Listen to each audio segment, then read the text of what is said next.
I'm going to show you how I shot this rap run and gun music video in only 3 hours of shoot time on essentially no budget.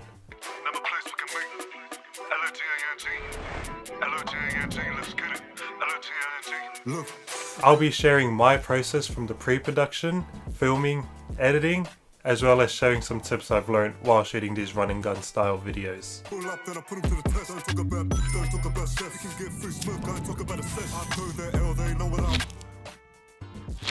Yo, it's Nick aka Nick Made It, and I'm a filmmaker based here in Brisbane, Australia. And a few weeks ago I got hit up by this artist to shoot a music video for his debut single. I initially met this artist last year as he was a feature on a song I shot the clip for, so when he hit me up to shoot this video, I was like, yeah, let's do it. From the day he hit me up to the actual shoot date, there was only about 2 weeks in between, which isn't much time to plan a video at all. The artist wanted a more traditional raw style rap music video that we could shoot in one night. So I was like, sweet, run and gun it is. Normally when shooting these run and gun style videos, you'll have maybe one location planned and you're just making the rest up as you go, hence the name. Even if you can't do extensive pre-production, I always like to have some sort of concept or story created, as well as having a general look I'm trying to achieve with the edit. Having these two things ready and planned will help you make much better decisions on the fly, as you already know a general direction you're heading in. Am I even in focus?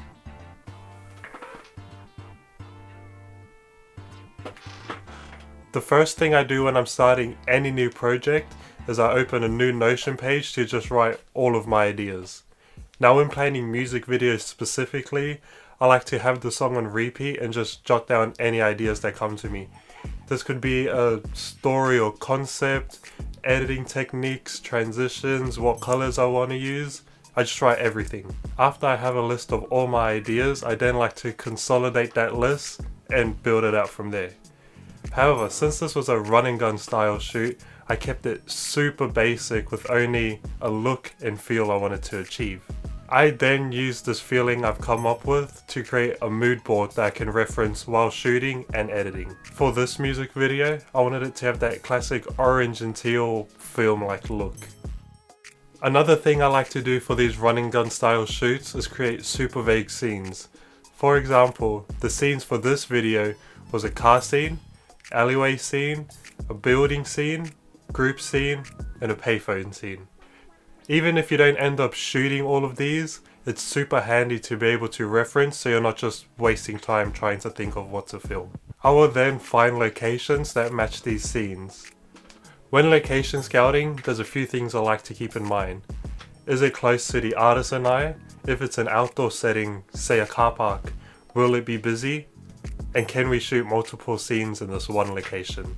To actually find these locations, I usually do these two things. One is I'll jump on Google and just Google the scene I'm looking for. For example, I type cool alleyway scene for photos near Brisbane and then just look through all the different lists there. Or I'll jump on Google Maps and Street View and just roam around. But in the true fashion that is run and gun shooting, all of these locations I spent a week finding were all scrapped as a new location was brought up just 2 days prior to shooting. For this shoot, I used my budget filmmaking camera setup, which I just made a video about last week and you can check up here somewhere. I'll also link it down in the description. But for those who haven't seen it yet, it's my Sony a6300 paired with the Sigma 18-50 f2.8. Now in addition to that, I also have this dreamlike filter from Tide on my lens. It's pretty much a 1/8 strength Pro Mist filter and it was only like $40. Sticking with the theme of my camera, that is budget filmmaking, my lighting setup is also extremely budget and affordable. I have two of these newer 660 RGB LED light panels, as well as two of these cheap little LED panels from eBay. They were like $40–50 each. This whole lighting setup you can get for around $500 Australian, which is cheaper than one of those Nanlite Pavo tubes everyone has. This video was shot pretty 50/50 handheld and on my DJI Ronin S gimbal. Now I love shooting handheld when I can, but the a6300 is a tiny body with no IBIS, so those micro jitters become mega jitters. Also have to give a massive shout out to my friend Brandon for assisting me with this whole shoot. We had 2 locations. The first location was this corner store with a car park and alleyway looking area, and the second location was this walkway bridge over the motorway. When we got to the location, we had maybe 30 minutes of sunlight left. And these scenes we had planned for this first location took place during the day, so it was essential we try to smash it out and get it all shot. These scenes were mainly performance takes, so we just went at it. When shooting performance takes for these run and gun shoots, I like to do 3 shots on the gimbal and 1 to 2 handheld. On the gimbal, I'll get 1 wide, 1 medium shot, and then 1 like FPV type shot. And then for all my handheld shots, it's big energy, big movements, stuff like that. The artist also had an idea for this sketch talking bit to play before the music video starts, so we also tried to shoot that before the sunset. Moving to the next location, it was this bridge over the motorway and less than a 5-minute drive away. For this location, the scenes were a bit more story driven and there was less performance takes, so we focused on getting all the story takes first. As we were essentially making up the story on the spot, I had the artist and his friends recreate the same scenes multiple times so I can shoot it from different angles. This gave me the freedom and flexibility to pick and choose what I want and bring it to life in the edit. The lighting setup for this whole scene was pretty simple as shown here. For the last group car scene, we had this 4-piece lighting setup going which looked really nice. But as I was coming straight from another gig, about 4 to 5 seconds into filming our first take, my camera died. And my other battery was also dead as I used all of it at my last gig I just came from. So we ended up using my iPhone 13 to film this group car scene as well as our last 2 scenes. And the footage was actually a lot better than I thought and it came out pretty usable. It just goes to show how much more of an impact lighting can have on the overall quality of the image. I have recently switched over from Premiere Pro to editing in DaVinci Resolve, and this was my first big project in Resolve. When starting a new project, the first thing I'll do is sync each clip with the music and give each scene its own individual color so it's easier to go through. When editing, I like to create a more finalized intro first to set the tone for the rest of this edit. This will be the intro sequence with all of its effects, transitions, color grade, and pretty much ready to be sent off. Next, I'll go through the entire song and make a rough cut of just all of the performance takes.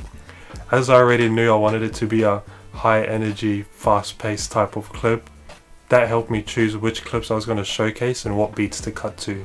Then I'll go through and add any of the acting type scenes in, then I add all the B-roll. Lastly is the fun part where I get to go through and add all of the visual effects and all of the transitions. A sort of trend I've been seeing a lot lately is this seamless zoom in, zoom out effect.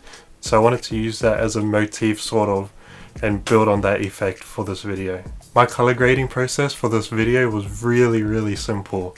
As my camera is an 8-bit camera and doesn't have the best dynamic range, I shot this whole thing with no picture profile.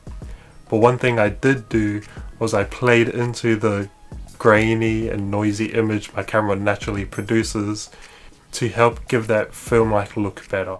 Other than that, I added a touch of warmth into the highlights and I cooled the shadows a bit. Some of my key takeaways I've learned from this shoot and some of my recent running gun shoots are: do as much pre-production as you can. Even if it's only a little, having something to reference will help you make a lot better decisions on the fly. Pack light. As you are shooting run and gun, you don't always have the time to set all of these lights up or to recreate this take a million times. And get help if you can. Having someone to assist you on shoot will give a much better outcome as it takes some of the stress off of you and allows you to focus on shooting and operating the camera. They're also an extra pair of eyes if you're unsure of how something looks. Once again, a massive thank you to Brandon for assisting me with this whole shoot. Also a big shout out to Malik for choosing me to visually bring your song to life. If you're an artist or manager and you're wanting to work, drop me a DM or send me an email. I'll also leave a link to both my budget camera setup and the music video itself in the description. Thanks for watching. I'll see you next time.